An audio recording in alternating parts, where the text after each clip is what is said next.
My name is Peter Hathaway, and I live in Seattle, Washington. I'm an international broker, and according to my colleagues, I'm a pretty good one. Basically, I act as a middleman for companies all over the world. I get them whatever goods or products they might need at the best possible price. On May 18th, 2006, I received an email with a business proposal. It was from a gentleman in Nigeria who's looking for 52 tons of structural steel. His name is Solomon Obiku, and he is the CEO of an oil company owned by the Nigerian government.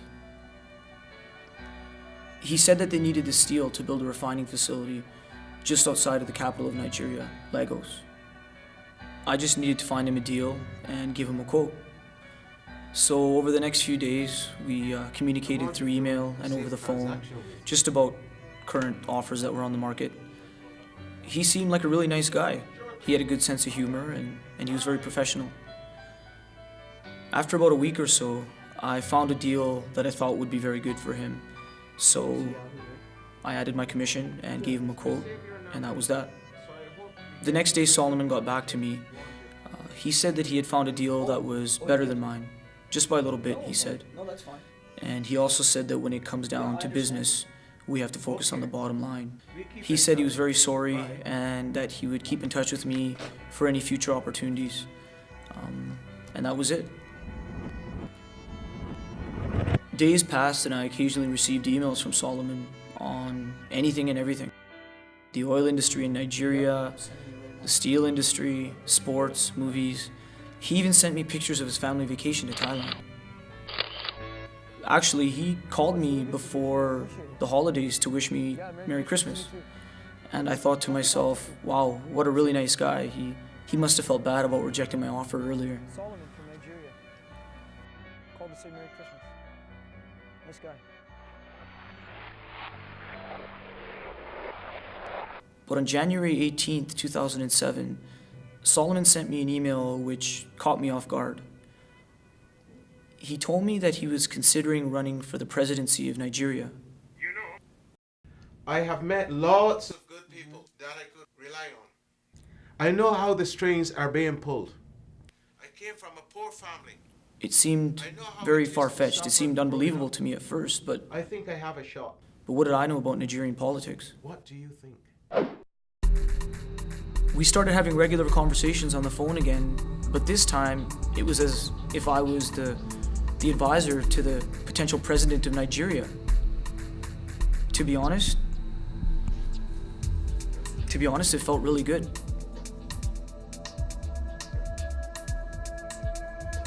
Solomon also told me something else.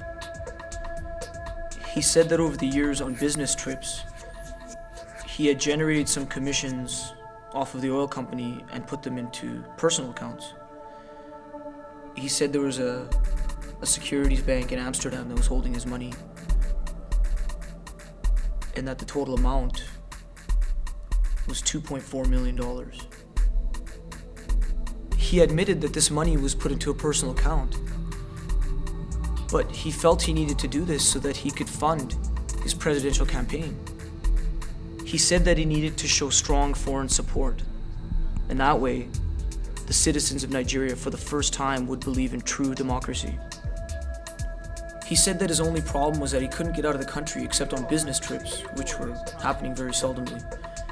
And he was positive that he wouldn't be able to get to Amsterdam before the elections. So he offered me a business proposal. He said that he would give me a ticket to Amsterdam and a letter authorizing me to conduct banking on his behalf. And he said that he would give me 30% of the total funds for doing this. $720,000. All I needed to do was go to Amsterdam, pick up the money, put it into a joint bank account in both his and my name, and that was it. He could easily fund his presidential campaign. I thought to myself, this is too easy. How could I just get $720,000 just like that? And how could he trust me? How did he know when I had the money I wouldn't just ditch him? I laughed about the whole thing. I was thinking it was a joke. But then I thought to myself, even if it is a joke, who cares? What do I have to lose? It's a free trip to Amsterdam. But being that this was a serious matter, I figured I should do some research of my own. So I looked up Solomon's Oil Company on the internet, and sure enough, I found a website with Solomon's name on it. I just wanted to make sure he wasn't a crook or anything like that. And I also looked up the security bank in Amsterdam, First Securities Limited. They had a very professional and very legit looking website. So after a little bit of thought, I decided I would do it. My wife was very skeptical about it, but at this point, all I was doing was going to Amsterdam for free. A free vacation never hurt anybody, right? So Solomon sent me and the security company a signed letter empowering me to withdraw money on his behalf on March the 2nd. He also gave me the contact name of the agent who would help me with the transaction and setting up the bank account and anything else that I might need while in Amsterdam. His name was David van der Sar, a 35-year-old employee of First Securities Limited. Solomon suggested that we give David $15,000 for his help, so I agreed.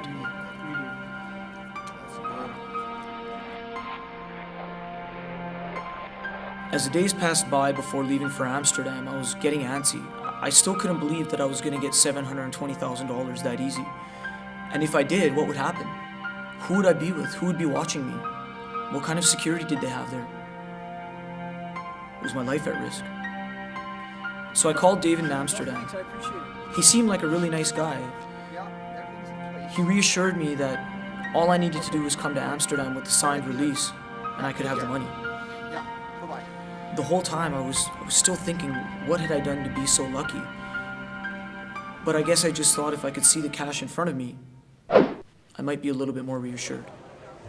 Yes, but we should get this deal done as soon as possible. Solomon called me almost every day, making sure that the project was going as planned. And just as he promised, I received the tickets to Amsterdam.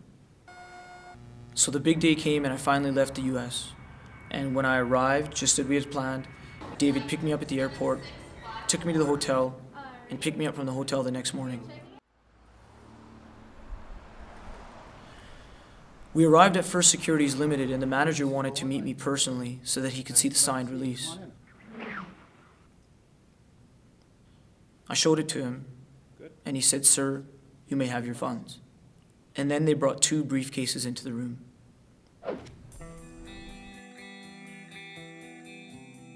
They put them on a table and they opened them. It was there. The $2.4 million was there, right in front of me. I started to feel nervous. My legs were shaking and I could feel my voice getting higher, so I was trying not to say anything. $2.4 million cash sitting in front of me with the owner thousands of miles away. I felt insecure. Even the bank manager became anxious. But then something happened. Sir, I'm afraid we have a problem. There's a lot of cash here, and I didn't know that. Do you have your insurance papers with you? Because in our registration documents, it states that the value of the contents of the box is $2.4 million. It does not state that the contents of the boxes actually is $2.4 million. In that case, we need your insurance documents to verify the source of the money and how it got into the country. It's in our best interest to serve you, and if you supply the documents, we need those to release them to you. Otherwise, we're legally liable. The Dutch government could claim that this is cash used to support terrorist activities, and I just don't want to get into the middle of all that. So provide us with the documents, and by all means, it's yours. But I was told Why did we accept a deposit in the first place? Well, as you know, I wasn't the bank manager at the time of the deposit, so I don't know. Anyway, the rules have been changed over the last year, and I want to make sure I do everything legally right. So if you don't mind... Sir, I think the rules should apply to the time of the deposit as stipulated in the contract back then. It doesn't make sense to do this to our client. I mean, the money is here, it's ready to go. What's the big deal? He just takes his money and leaves. It's that simple. Look, David, I don't think you're in the position to negotiate Roland. a deal. Do the job that you're assigned to do. I'm in charge of this, and I would appreciate a little bit of cooperation. But it's not fair. Well, I'll tell you what's not fair. If you show any more insubordination... David jumped out of his seat. feeling that he would also lose his share, and they got into a big argument right in front of me. David was threatened with losing his job, so he finally calmed down. And I asked the manager if I did give him the right papers, if I would be allowed to have the funds, and he reassured me that by all means, if I came back with the right documentation, the money would be mine. I even swapped one of the $100 bills out of the case with my own to take back with me to the US. I wanted to make sure that the money was real. Sure enough, it was legit. And that was it. From that point forth, the money was on my mind every minute of every day. I called Solomon, and he was very upset that First Securities Limited wouldn't release his money. But he called me back in a few days, and he said that the Central Bank of Nigeria would release the official papers. But because it was risky, we would have to bribe the bank manager. We would have to give him $30,000. Half of that bribe would have to come from my pocket, but Solomon assured me that I would get it back on top of my original amount of $720,000. So I sent Solomon $15,000 to get the ball rolling. The troubles didn't stop there. I have good news, but also bad news. Actually, more bad. Why? What's the problem?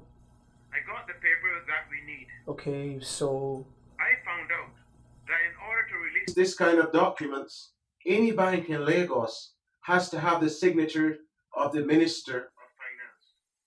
They are the biggest fish in this whole thing. okay, so now what? The minister wants, a share from this. What share? How much? He asked me for 5%, 5%, Solomon. $120,000. I don't have that kind of money. I know it's a lot of money for us, What do you, but I can't see any other way. is he? I mean, okay, let me understand this. Is he the only guy that we can do this through? He controls all the money which comes in and out of the country. I don't know. I don't know what to do. I know it's a lot of money for us, but we have to do something. No, it's just a lot of money. It's, this is coming out of nowhere. Do you have any suggestions? I don't know. Get a hold of me later and let me know what you think. How are we gonna get around this? All right. We keep in touch. Okay, bye. Bye. I didn't have that money, and neither did Solomon, so he suggested we borrow it from friends or family. I wasn't sure, I just didn't know what to do anymore. So I called the bank manager of First Securities Limited again, and I asked him that if I had the right papers, if I would be able to have my money, and he reassured me that by all means, if I presented the right documentation, the money would be mine. Thanks. So what should we do? I don't think it's a good idea.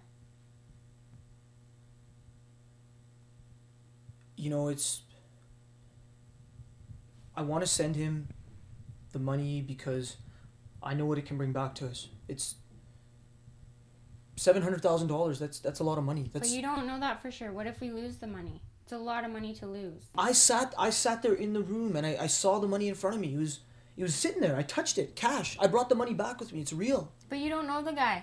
I know him. I've talked to him. I've emailed him. I've communicated with him enough to know that he's on the level. He's trying to help us. Yourself. No, you know what? You need to listen to me too. He's trying to help us. Think about your family. What if we should save some money? You know what? I am thinking about our family. I am thinking about saving money. Why do you think I'm trying to? You know what I mean? I sent him a little bit. He needs a little bit more to get things done. Another whatever it is, and we're gonna be very wealthy after all this. What if it's a scam though? It's not. How do you know? I know it's not a scam. You know what? I've talked to this guy enough.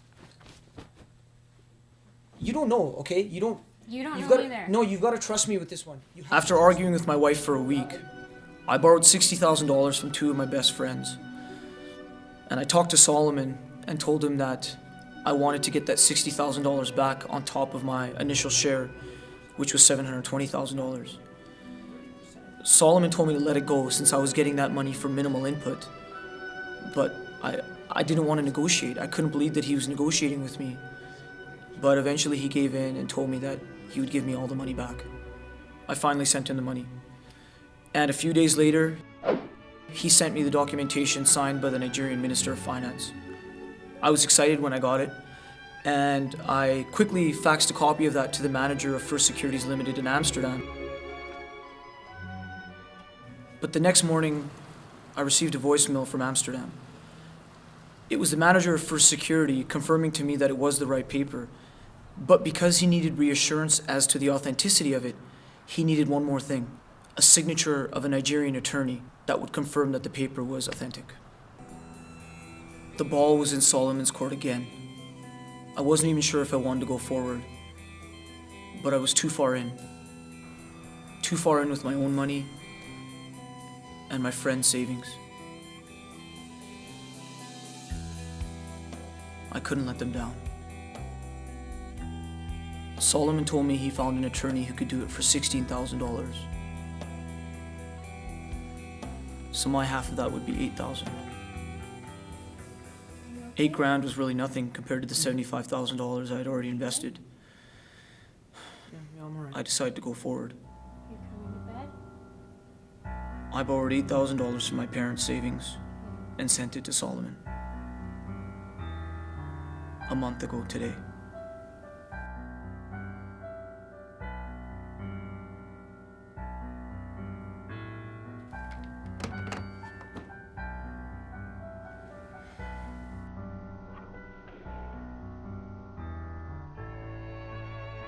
It's been the worst month of my life ever.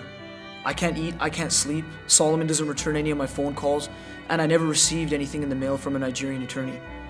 That's why yesterday, I bought a plane ticket to Lagos. I'm gonna get my money back, one way or another.